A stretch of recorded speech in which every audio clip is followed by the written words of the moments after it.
Thank you for standing by. Welcome to the third quarter FactSet earnings call. At this time, all participants are on listen-only mode. After the speaker's presentation, there will be a question-and-answer session. To ask a question during the session, you will need to press star 11 on your telephone. You will then hear an automated message advising your hand is raised. To withdraw your question, please press star 11 again.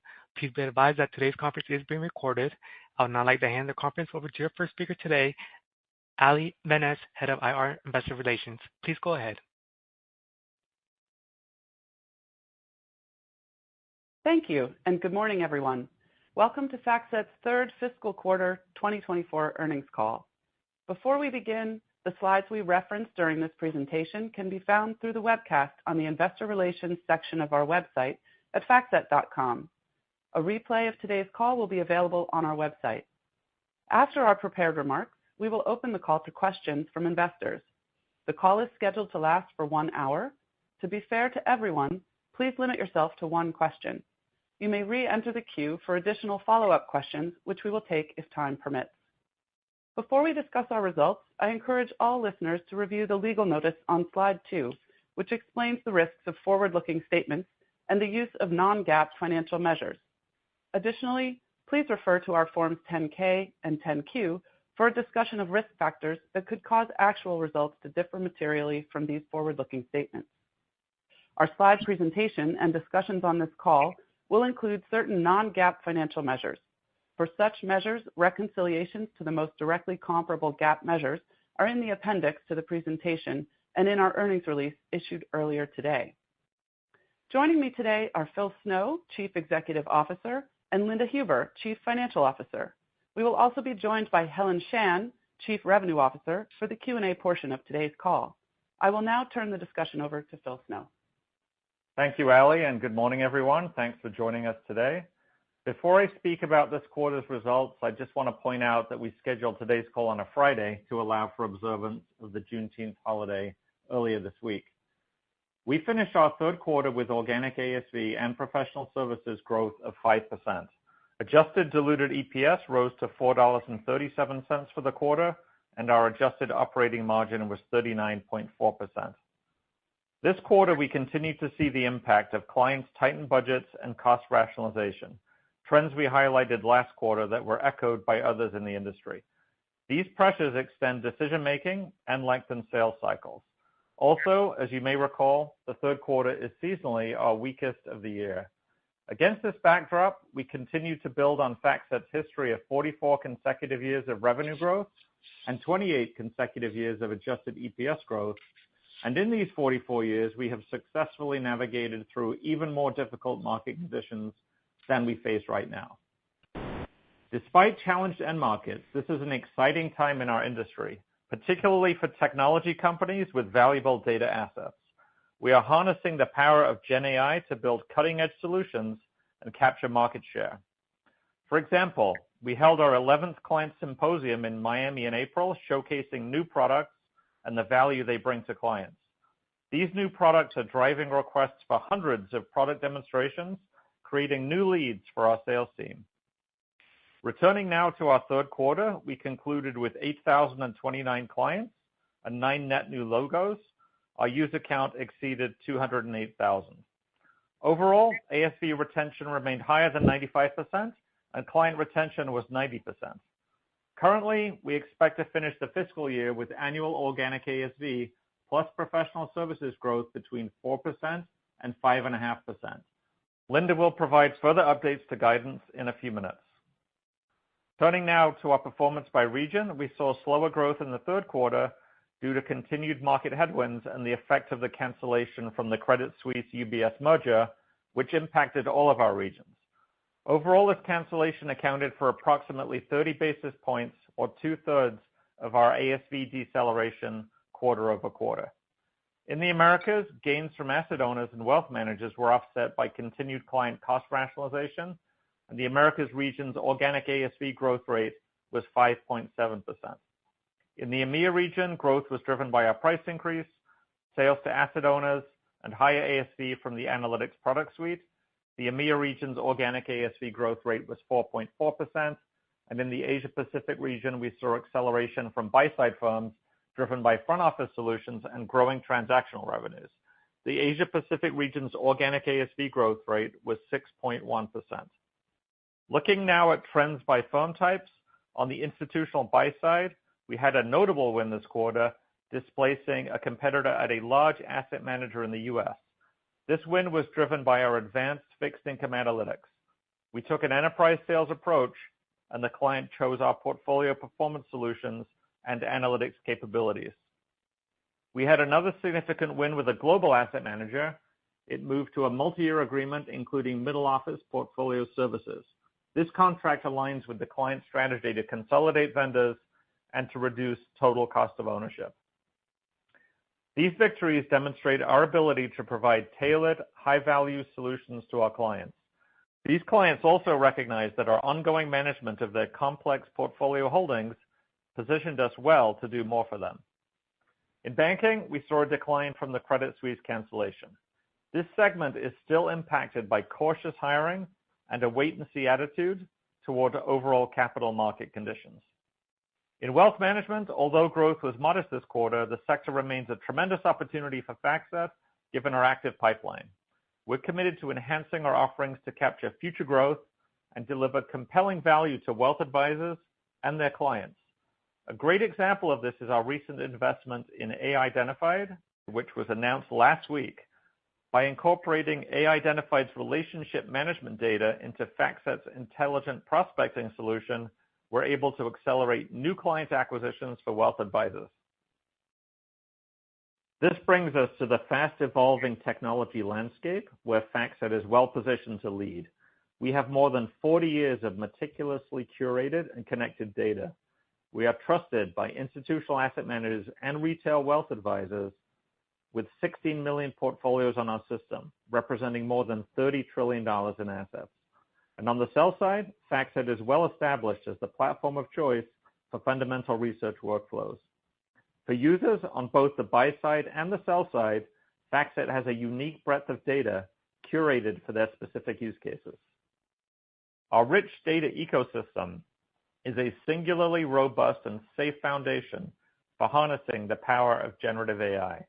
Specifically, our clients benefit from the combination of our data, our knowledge of clients' workflows, and our new generative AI tools. Together, they are producing unique insights and efficiencies for our clients. At FactSet, we are energized to help our clients find new ways to surface insights to set them apart from their peers. We're doing this with live demonstrations of our new products that are available right now.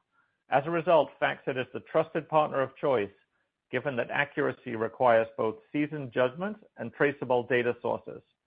At FactSet, we have both. A prime example is our portfolio commentary product released last month, which generates complete, detailed investment performance summaries in about a minute. Portfolio commentary combines our comprehensive data and deep domain expertise to provide tailored and highly efficient outputs. We also launched the new Portfolio Manager Hub, an end-to-end solution that integrates all elements of a portfolio manager's workflow, from news and research to analysis and trade simulation. PM Hub adds a Gen AI-backed chatbot called Portfolio Assistant to tap into our data to provide precise, traceable answers, all without leaving the platform. Enthusiastic client response to portfolio commentary and PM Hub give us confidence that we can extend our buy-side middle office presence to front office users. And on the sell side, FactSet Mercury optimizes the company research workflow for junior bankers. Using a single trusted conversational interface, we are working towards producing pitch books and charts on demand. We expect users to save another 10 hours per week using this tool, in addition to the 5 to 10 hours per week that they said they saved with FactSet before we released Mercury. As banking conditions improve, we are confident that bankers will seek out FactSet Mercury to give them better speed, accuracy, and efficiency. Looking ahead, we have a multi-year strategic investment plan built on 3 key pillars. First, we are expanding our market data for deep sector, private markets, alternatives, and real-time applications. With real-time market data, for example, we aim to compete for market share by transitioning to cloud-based solutions. By enhancing our ticker plan's cloud capabilities and expanding content coverage, we can offer more scalable, reliable, and cost-efficient data services. We're well positioned to capture market share when clients demand modern cloud-based infrastructure. Secondly, client workflow. Beyond our middle office business, we are heavily investing in our front office capabilities, covering both fundamental and quantitative research. Our offerings for the sell side, particularly in banking automation, are gaining traction with top global banks and boutique firms. Our wealth franchise also continues to grow with significant new opportunities in the pipeline. Thirdly, generative AI. This foundational strategic initiative, we believe, will begin delivering incremental ASV in fiscal 2025. As we mentioned, our new portfolio commentary and FactSet Mercury are already driving demand. And last week, we announced our off-platform AI solutions for technologists. These include a new generative AI data package, a conversational API powered by FactSet Mercury, and a new AI partner program to bring fintechs and AI startups onto FactSet's platform. Together, we expect to see ASV growth from tech-savvy financial firms and hedge funds. In summary, I am extremely excited about our competitive opportunity. As demand for traceable quality data grows, particularly for financial decision-making, we are adding critical AI tools to deliver real advantages for our clients. Our partnership-focused approach has made FactSet a preferred provider and positions us well for even greater success when market conditions improve.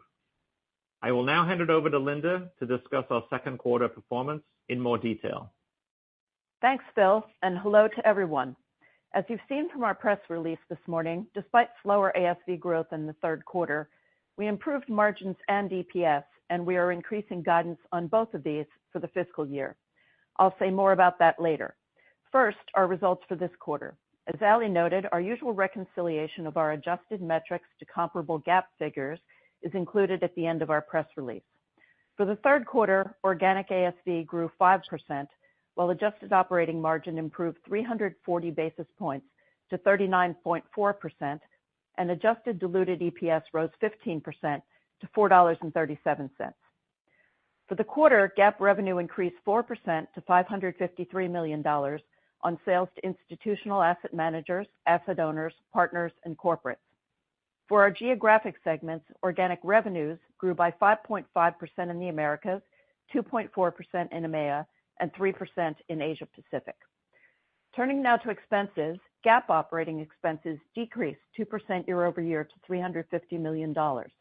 This was driven by lower compensation expense, mainly due to a reduction of $8 million to our annual bonus accrual, as well as a reduction in salary expenses and payroll taxes, partially offset by higher intangible amortization and cloud-related costs.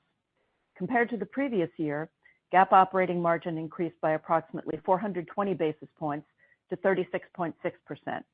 This was due to increased revenues combined with reduced operating expenses as a result of lower compensation expense. On an adjusted basis, operating expenses decreased 1.2%. And now looking at each of our four major cost buckets in turn. First, as we have frequently discussed, technology continues to be our main area of expense growth. Specifically, technology costs increased 26% year over year. Technology costs now represent about 9.5% of revenue.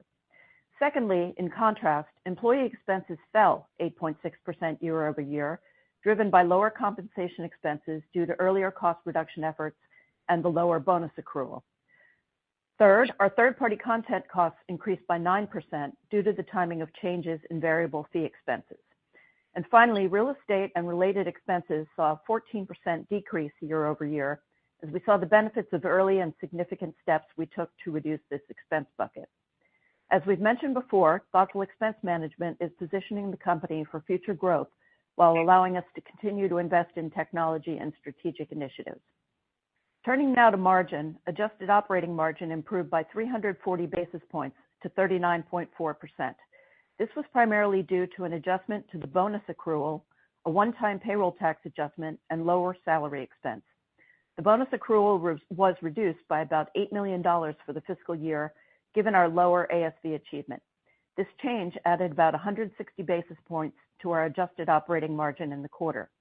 Additionally, earlier cost rationalization efforts resulted in another 130 basis points of the 340 basis point adjusted operating margin improvement.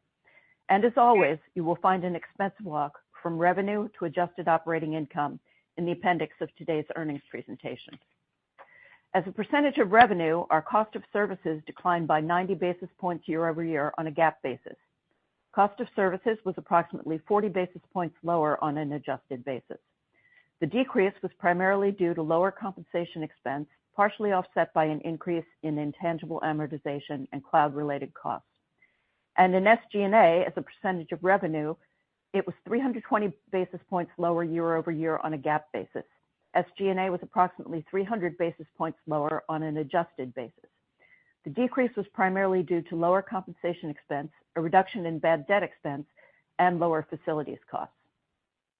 Turning now to tax, our tax rate for the quarter was 17%, compared to last year's rate of 16.9%. This slight increase was primarily due to higher pre-tax income, partially offset by increased utilization of foreign tax credits and additional tax benefits from stock-based compensation.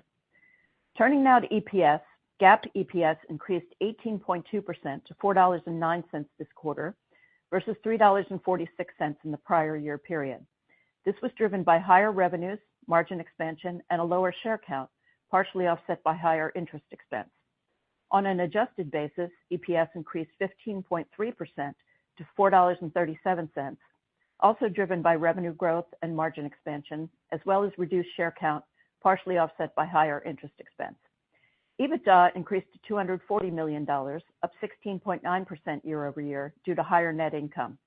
Free cash flow, which we define as cash generated from operations less capital spending, was $217 million for the quarter, an increase of 13% over the same period last year. This was primarily driven by higher net cash from operating activities and reduced spend on property, equipment, and leasehold improvements. FactSet continues to be a strong producer of free cash flow. And turning now to share repurchases for the quarter, we repurchased 135,150 shares for approximately $60 million at an average share price of $442.12. Our fiscal 2024 share repurchase plan targets $250 million of repurchases. As of May 31st, 2024, we had $128.1 million remaining for repurchases in fiscal 2024. Also, yesterday we paid a quarterly dividend of $1.04 per share, which represented a 6% increase in the regular quarterly dividend from the previous quarter. This marks the 25th consecutive year we have increased dividends on a stock split adjusted basis. We remain disciplined in our buyback program and committed to returning long-term value to our shareholders. Combining our dividends and share repurchases, we returned $430.1 million to our shareholders over the last 12 months. And during the third quarter, we paid down $62.5 million of our term loan, which brings our gross leverage down to 1.7 times. This is consistent with our plan to repay the term loan in full by the second quarter of fiscal 2025. As Phil mentioned earlier, given the delayed recovery in our end markets, we are now guiding to incremental organic ASV plus professional services growth of $85 to $120 million for the fiscal year, reflecting 4.8% growth at the midpoint, down from our recent guide to approximately 5%. Revenues are now expected to be in the range of $2.18 billion to $2.19 billion for the year. On the other hand, our expectations for margin and EPS growth for the year have gone up. Specifically, GAAP operating margin is expected to be in the range of 33.7% to 34%, up approximately 100 basis points from prior guidance.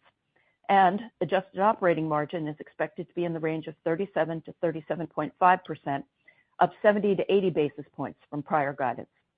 Adjusted EPS is now expected to be 40 cents higher than prior guidance, in the range of $16 to $16.40. The effective tax rate guidance remains unchanged in the range of 16.5% to 17.5%. In closing, we continue to manage our cost base carefully so that we can deliver value to our shareholders while maintaining investment in Gen AI and other strategic initiatives. We believe that we are well positioned for growth as the markets pick up. We're now ready for your questions. Operator? Thank you. At this time, we'll conduct the question and answer session. As a reminder, to ask a question, you will need to press star 11 on your telephone and wait for your name to be announced. To withdraw your question, please press star 11 again. Please limit yourself to one question. Please stand by while we compile the Q&A roster.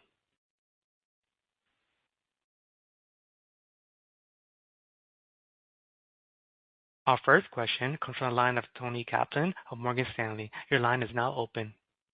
Terrific. Thank you so much. Wanted to ask regarding ASV, the guidance seemed pretty wide in terms of the range. Are there sort of a wide array of outcomes that could happen? I think the midpoint sort of assumes that things maybe are flat sequentially, and so therefore that would maybe be a little bit better than the last few quarters. So just wanted to get a sense of, you talked about the challenging environment, like any green shoots there, and how we should be thinking about that. Thanks. Thanks, Tony. It's Phil. I'll start, and I think Helen will have a bit more detail here. So, yeah, we definitely have more visibility now on Q4. 4.75 is the mid-range now of mid of the range that we just gave you. We wanted to make sure we de-risked sort of the low end. So the low end is at 4. So we feel really confident about this range and feel confident about the middle of the range. There are, though, I mean, it is our biggest quarter, and there are a lot of swing deals in the quarter, a lot of seven-figure opportunities. So you never really know until the quarter's over whether or not you're going to get all of those. But I do think there's reason for optimism here. As I mentioned in my comments, we had some very nice wins in Q3 that was strategic, new kinds of wins for us across the portfolio lifecycle, really helping clients with total cost of ownership. So I'm becoming more encouraged in our ability to go out, help clients save money with the existing portfolio lifecycle set of products, as well as the tools that we're now building for generative AI. Yeah, no, I think as Phil had mentioned, we had some very good wins earlier in Q3. And so when we take a look at Q4, we've also had a number of deals that have longer decision cycles, and that's moved us a bit as well. But if I look at the weighted pipeline for Q4, it's in line with last year, and we've been able to sell at the same pace. It's really the end market that's been impacting us from an erosion perspective and cost decisions. So that's why we've gone for a wider range to allow for that. But we're very confident right now at this point that we've de-risked it. Thanks a lot. Welcome. Thank you. One moment for our next question. Our next question comes from the line of Alex Kramm of UBS. Your line is now open. Yes. Hey, hello, everyone. Phil, you talked about, I think, 3 areas of investments here that you're excited about, or that you're focused on, rather. If I go back a few years ago, I think we found ourselves in the same kind of situation. Growth had come down, maybe from the environment, and you felt like you needed to spend a little bit more to get the growth going again. So when you talk about these investments, if I think about the next couple of years, do you think the company needs another kind of boost of investments, or do you think you can do all this in the current kind of cost base that you have in front of you? Thanks. It's a fair question. Thank you, Alex. So, I think the reasons for optimism are we have a lot of ongoing multi-year initiatives that are still being built out, and we expect to drive growth in the future. So that would be deep sector, private markets, more recently real-time. So a bit of an older vintage. So those things are still chugging along quite nicely and are promising. And in the last 18 months or so, we really have done a good job of freeing up incremental dollars to invest in generative AI and the data platform. And I think we've unleashed another wave of innovation at the company, honestly, in terms of how we've approached this. So I do feel optimistic. It is a fair question, though. So as we go through Q4 and we do our rolling 3-year plan, I think we are going to evaluate whether or not there are some things that we'd want to invest more in, but we can't really give you any real guidance on that until the September call. But it's a good question. Fair enough. Thank you. Thank you.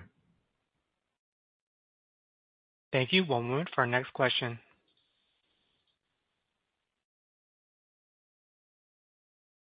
Our next question comes from the line of Kelsey Zhu of Autonomous. Your line is now open. Hi, good morning. Thanks for taking my question. So the industry data we track suggests that there are some early signs of capital markets activity recovery. So just curious, what are you hearing from your sell-side customers, and when do you expect sell-side ASV growth to reaccelerate? Well, thanks, Kelsey. So I think we certainly are seeing more activity on the M&A front with the bankers. I think we're seeing a little bit better hiring than we did. And Helen might have some more comments on this. And I think if you look at the trends historically, as banking fees go up, historically banking hiring has followed that, and then historically FactSet's ASV on the sell side follows that. So if historical trends remain true, no guarantees, I think there are some reasons to be optimistic there.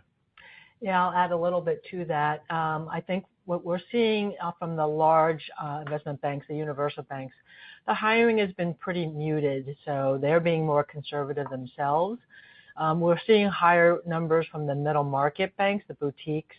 So I would say that right now, seasonal hiring for the quarter is for the first quarter this year, for the first time this year, higher than the previous year. But we're not necessarily building that in as a big recovery into our Q4 numbers. Thank you. Thank you. One moment for our next question.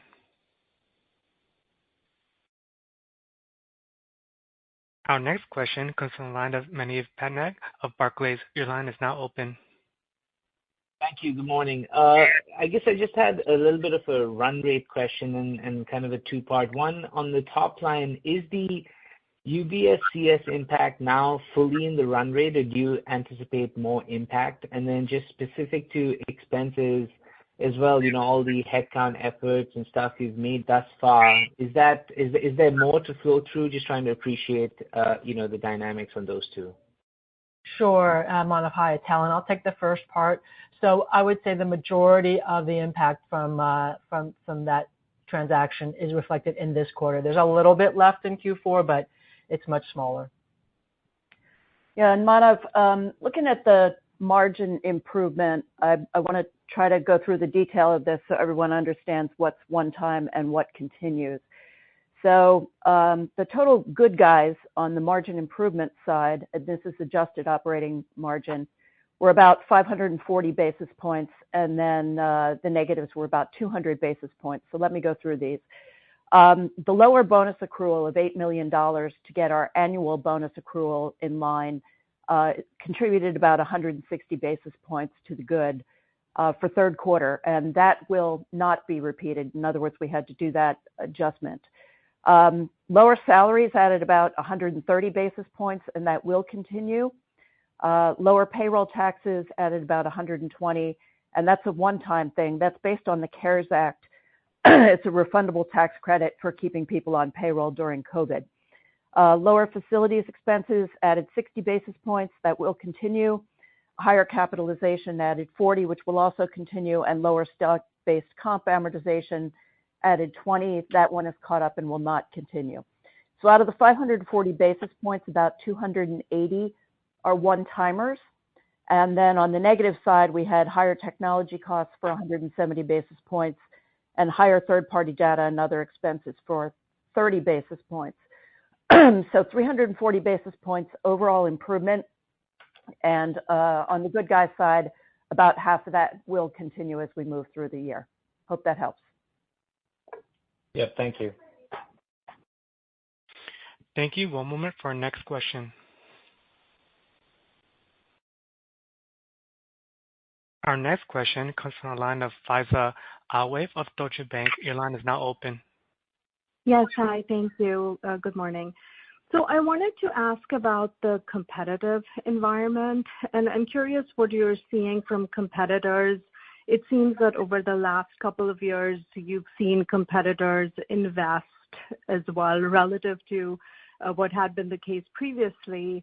And I know you talked about, price competition for new business. So just give us a sense of how you would assess the competitive dynamics at this point.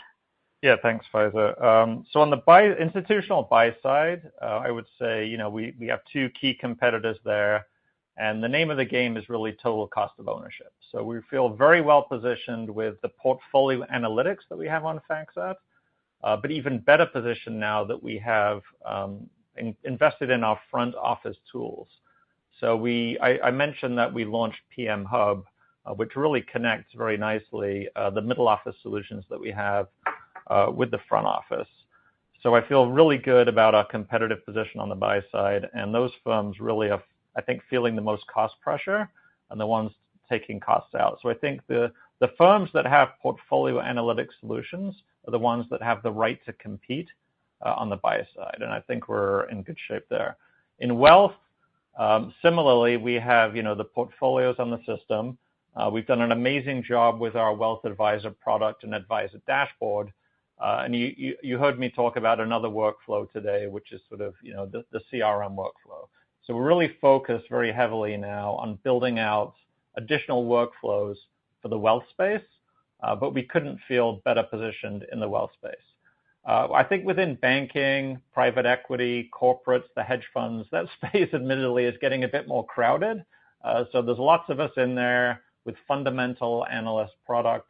I think the work we've done with deep sector, with private markets, the tools that we're building with generative AI, all of those, I think, give us a very nice position there on the competitive front. And I'll just comment on your point around pricing. As we've mentioned before, there is some price pressure on new logos, but they're not widespread.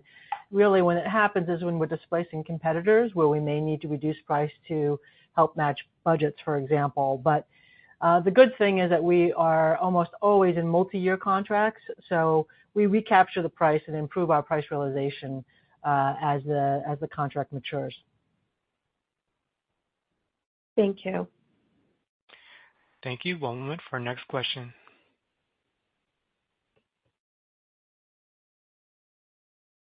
Our next question comes from the line of Surinder Thind of Jefferies. Your line is now open. Thank you. A question about Gen AI and just the integration of the tools and the feature set. As clients begin to adopt more and use more, how does that impact the technology costs for you guys? Any color there would be helpful.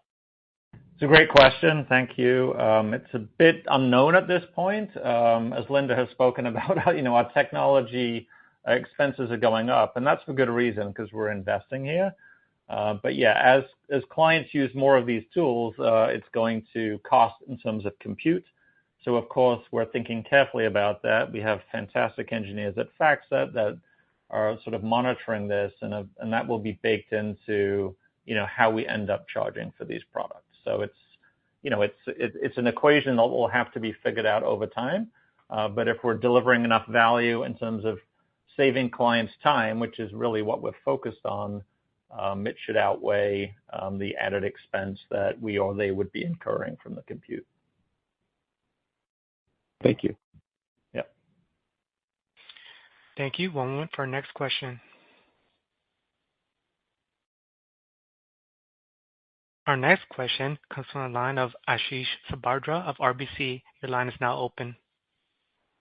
Thanks for taking my question. I just wanted to clarify on the CS-UBS headwind. Was that just the net impact, or how do we think about any potential cross-sell opportunity? Was there any cross-sell opportunity which lowered that impact? And then maybe just a quick clarifying question on revenue versus ASV growth in the fourth quarter. If my math is right, I get at the midpoint of the revenue guidance less than 2% revenue growth in the fourth quarter, which is almost a 3-point lower than the ASV growth at the midpoint. What's causing that delta, and how do we think about the exit revenue run rate and going into next year? Thanks. Sure. Hi, this is Helen. Let me address the first part, and then I'll turn this to Linda. As it relates to the Credit Suisse and UBS merger, what we are talking about is on a net basis. So we were able to capture some of the cancellation back in selling to UBS. So that's a positive from our perspective. Yeah, and Ashish, you're right. It's Linda. Generally, revenue lags ASV. We had an unusual one-time acceleration of QSIP revenues in the third quarter of last year. That increased the revenue attributed to Q3 of 23. And by comparison, because that's a tough lap, the Q3 24 looks lower. So some of it is timing.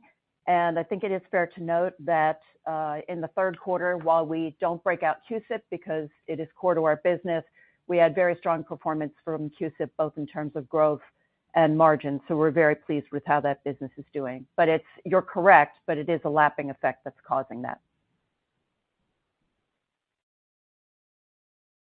Thank you. One moment for next. Sorry, I was wondering if you could comment on the fourth quarter as well. That was helpful color on the third quarter. Thank you. And the run rate exit at the fourth quarter, Ashish, we are not going to give guidance on that. So we'll see what it looks like when we get there. Speak to you about it in September. Thank you. One moment for our next question.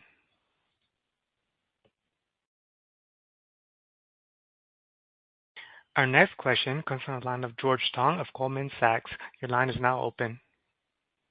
Hi, thanks. Good morning. Wanted to get some additional clarity around the assumptions behind the updated ASV guide.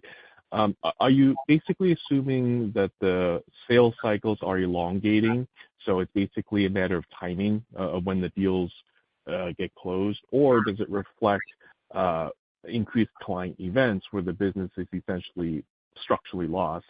And then secondly, can you talk a little bit about international pricing? I believe fiscal 3Q is typically when you push through your pricing actions, and how does that pricing compare to the prior year? Sure. Hey, George, it's Helen. Let me try to answer. I'll do the pricing one first. So the international pricing increase, you're right, we do it every year in Q3. It was 16 versus 16.8 last year. So you can see that we were able to capture pretty much as the same as last year. And that reflects an increase in the number of clients that we were able to capture. So we feel very good about that. And it's in line with our expectations. So we believe our pricing realization and value that we're giving clients remain the same. When we think about the Q4, the reason that we moved some of this as we think about the pipeline is that we are seeing deals continue to move, especially on the analytics, the buy side in particular. So they're not falling out is a term that we use. So they're not lost. But since they've moved a number of quarters, because the larger the deals, until clients have greater certainty about the end markets, and sometimes their own bandwidth, quite frankly, is more constrained, we're seeing that continue to move. So that's part of the reason. And I do want to make one point again, which I made earlier. If we look at what we expect for the year, the underlying demand for our products remains steady. On a growth basis, we are in line with last year. So we're selling as much as we were last year. So it's not a demand problem. But that being said, we have had a number of one-time cancels that we've talked about. So the impact has been on higher erosion, which we believe is in part obviously driven by market. Very helpful. Thank you. Thank you. One moment for our next question.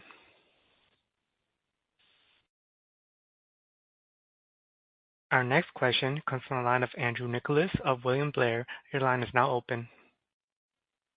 Hi, good morning. Thanks for taking my question. Phil, I think you mentioned that you believe AI will drive incremental ASV in 2025. I appreciate all the color there, but I'm just curious on kind of the other side of the coin, maybe in terms of internal cost savings. Is that something that you would also expect to materialize at least at some point in 2025, or should we still be thinking about this primarily being kind of a break-even cost effort on the expense front? Thank you. Yeah, thanks, Andrew. Great question. So, as you could expect, like many firms, we've been looking at this, and, I think there are good opportunities for efficiency and client service, quality assurance, content collection, even just editing code writing. So we're evaluating that closely. I think we will get efficiencies. The real question is, do we reinvest those in products? Sort of going back to Alex's earlier question. So there certainly will be efficiencies that we'll get. We're seeing that. It's just a question of what we choose to do with that in the end.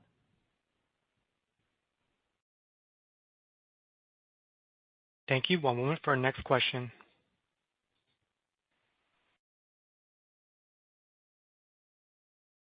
Our next question comes from the line of Shlomo Rosenbaum of Stifel. Your line is now open. Hi. Thank you for taking my question here. I want to ask a little bit just to clarify first on the questions that were asked before in terms of like CS and UBS. The fourth quarter guidance implies a down quarter in revenue, which is notable. I don't think we've seen this in about 5 years on a sequential basis. And I want to know if you were to exclude what's going on with the UBS CS, licenses going away, would you show growth sequentially in revenue if we're to kind of normalize for that? I'm trying to understand if that's, if there's an environment thing or you're being overly burdened by that. And then just in general, there's been a slowdown in revenue growth. And Linda, I've asked you this before, but you've pulled a lot of levers in terms of expenses, and we're continuing to see the environment kind of meander around. And what's left on the board for you in terms of if we don't see kind of a pickup? We were kind of hoping to see a little bit more, I think, from some green shoots that were noted last quarter. But if those don't materialize soon, what other levers would you pull? Sure. Let me take a little bit of that first, and then I'll turn this over to Linda. As it relates to CS, let me talk through. In particular, we mentioned in our script around the impact. If we take that out as a one-time impact, that would be around 30 plus basis points. Now, that's not going to impact revenue right away. That's over the period of time. If I take a look at some of the other one-time items that we've talked about in the past, I think it was back last quarter, that one large cancel, that's helping to explain that delta. But yes, it is, in my view, again, let me go back. What we're selling is in line with how we've seen it in the past. There are some one-time items that are impacting the erosion, and so I do not view this as an issue with our underlying business, but rather more market or, again, some things that are a bit out of our control, Shlomo. So, Shlomo, thank you for recognizing that despite the meandering market, which is a good adjective for it, we like that, we have been focused. Hey, Linda, we can't hear you here.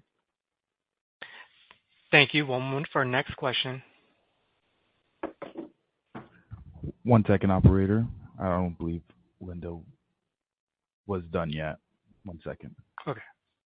Cost basis. And so our people costs are down 10% year over year in the third quarter, and our real estate costs down 14%. That offsets an increase of 26% in our technology costs, and third-party data up a little bit unusually in the third quarter. So we feel like we've got all our lines pretty well under control. The thing that was flattering to the margin in the third quarter was the reduction of our bonus accrual. And of course, that bonus accrual will match our performance with our ASV completion. So we've got a few more things that we can do. I think we've managed very, very carefully, but I don't think we see any major cost-cutting actions coming along. We're pretty happy with where we are. And we've planned this all through to match what Helen's seeing for the revenue line for the fourth quarter. So we think we're in a pretty good place. And as you saw, our guidance for adjusted operating margin has gone up 70 to 80 basis points for the rest of the year. So we feel pretty good about our actions. And sorry about the audio issues here. Thank you. Our next question comes from the line of Craig Huber of Huber Research Partners. Your line is now open. Thank you. Back on just a broad question here. How would, again, Your thoughts here on the sell side and buy side customers that you have out there, the marketplaces, do you sort of feel like you're just sort of bouncing along at the bottom here, that the worst is behind you? I mean, broadly again, how would you describe what you're going through right now? I mean, in other words, are you feeling like you're at the very bottom here and it's just a matter of time before things start reaccelerating? It's hard to predict that, Craig. I'll start, and I think Helen may have some comments here. So I think for a lot of companies, 2024 was sort of positioned as the year of cost cuts. So I think a lot of budgets were kind of set late last year, and a lot of firms and a lot of industries, including ours, people were taking out costs. It does feel that, things are getting more constructive with the clients. In my conversations with salespeople and clients, it feels like those projects that were paused are beginning to come back to life. But I'm not sure I would bank on that, any sort of real sort of tailwinds from the end markets until potentially next calendar year. I think what we're observing now, I kind of would handicap continuing through the end of the calendar year. Helen? Yeah, no, I would agree. It's hard to predict, obviously, market conditions. But I think the softness in banking and the high erosion due to, cost consolidations from clients, and then, of course, the delay in some of the larger projects. Right now, we're assuming that that's going to remain through the rest of the year, as Phil just said. I will say, as I said before, this is the first quarter that we've actually seen net seasonal hiring in banking be higher than the previous year. But I'm not sure we look at that and call it, make it a call at the bottom. Linda, could you just quickly give us a housekeeping question I have for you here? Just your bonus accruals, what was it each of the first 3 quarters this year? I think it was 24 to 25 million quarterly last year. But what was it the first 3 quarters this year? Sorry for the housekeeping question. Thank you. That's okay, Craig. And I've just had my microphone replaced. I feel like Taylor Swift. So hopefully it works. Our first quarter bonus accrual was $30 million. That included a $3 million top-up to sort of catch up a bit from 2023. Second quarter, Craig, was $20 million. Third quarter is 18. And the fourth quarter, we're thinking should be in the range of 15, 16, depending on how we finish with ASV. So roughly $83 million for bonus for the whole year. Last year, we were running sort of $105 million for bonus for the full year. So the unfortunate trend here is that we have to adjust bonus based on ASV achievement, which is about 2/3 of our bonus calculation, and margin is the other third. So hope that gives you the detail you're looking for, Craig. Yeah, that's great. Thank you, guys. Sure. Thank you. One moment for our next question.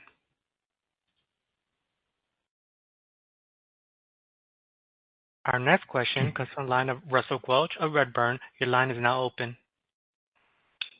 Yeah, hi, Phil and Taylor. Just wanted to drill down into the private market space a little bit. A lot of your competitors are also targeting this area for growth. So could you do us a favor and just detail your product ambitions here, how you're going to win against these other guys who are targeting growth? And the other angle to this question is, it was recently rumored that one of the big incumbents in the space is for sale. So is this something you might look at to accelerate your positioning and growth in the area? Yeah, thanks, Russell. So yeah, we've not been shy about talking about this, and we have been investing steadily since 2019 in private markets. We've built out, I believe, our coverage from around 4 to 8 or 9 million. So we've doubled that. The quality is getting higher. We acquired Cobalt, which you'll remember, and we're just continuing to work with a lot of partners in the ecosystem. So I think this is an important area. Private credit, obviously, is important and something that we're taking a look at. And obviously, we can't comment on any transactions that may or may not be out there right now. Okay, thank you. You're welcome. Thank you. One moment for our next question.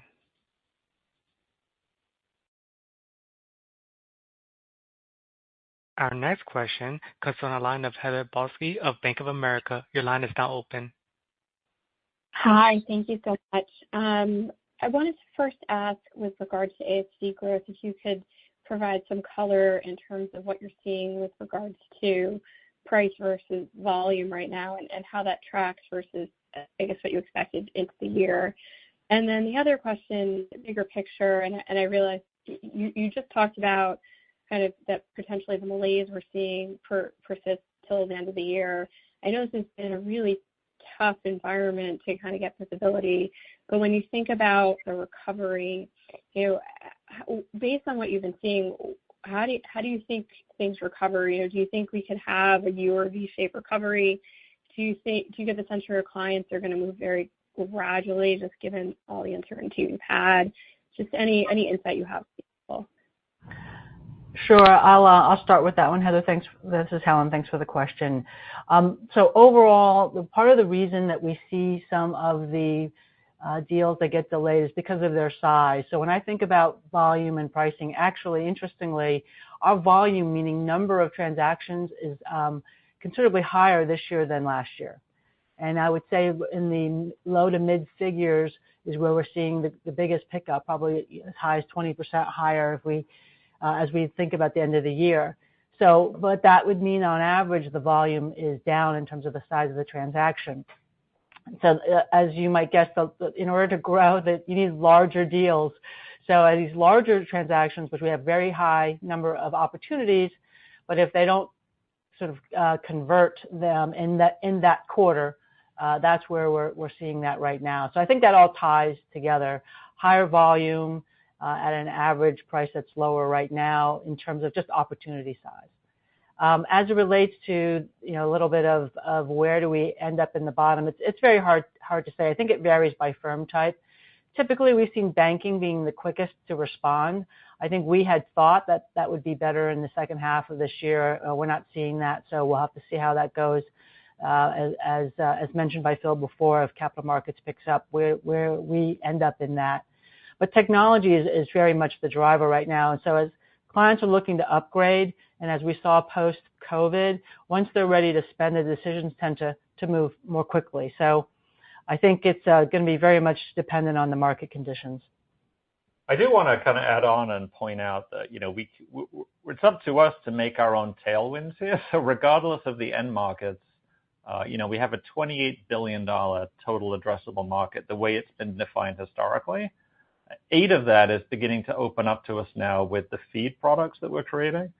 And then to build on what Helen just said, I think as firms look to outsource more from a technology and even managed services standpoint, I think that addressable market grows. So there's no shortage, honestly, of addressable market. And I think the companies that are positioned well moving into this can create some of their own tailwinds despite what the market's giving us.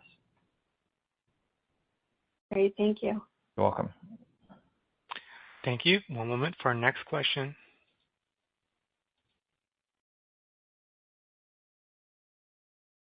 Our next question comes from the line of Guru Siddharth of Oppenheimer. Your line is now open. Hi, this is Guru on for Owen, and thank you so much for taking my question. I wanted to ask about the deep sector offering. I think the last major update was back in Q1 when it helped displace a competitor in banking. So any updates here? Because this really seems like it could be a solid driver right behind AI. So any updates or insights over here? You a little bit, Guru. Thanks for the question. So yeah, we're certainly chipping away here. I believe we now have 8 sectors with some good coverage and over 80 reports within the workstation. And I believe we're also building out some feed deals. So there's an active pipeline, and it is an important aspect of what most banks want to see now when things come up for renewal. So I think there's just 1 or 2 of us in the market, honestly, that have this in banking. Got it. Thanks a lot. You're welcome. Thank you. One moment for our next question. Our next question comes from the line of Scott Wurtzel of Wolfe Research. Your line is now open. Hey, good morning, guys, and thanks for squeezing me in here.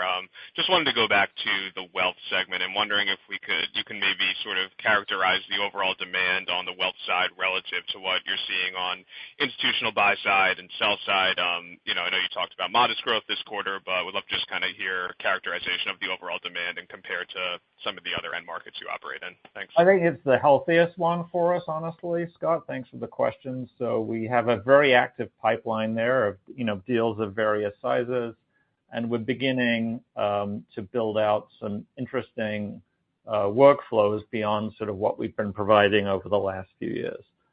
And with the introduction of some of these AI tools, I think we're in very good shape. So I'm very optimistic about wealth and our ability to accelerate from here. Great, thank you. Summary, we believe we are well positioned in terms of both our strategy and product portfolio to capitalize on the ongoing megatrends in our industry, and for when the end markets become more constructive. Thank you all for your great questions today. We'll see you all in September. Operator, this ends today's call. Thank you for your participation in today's conference. This will conclude the program. You may now disconnect.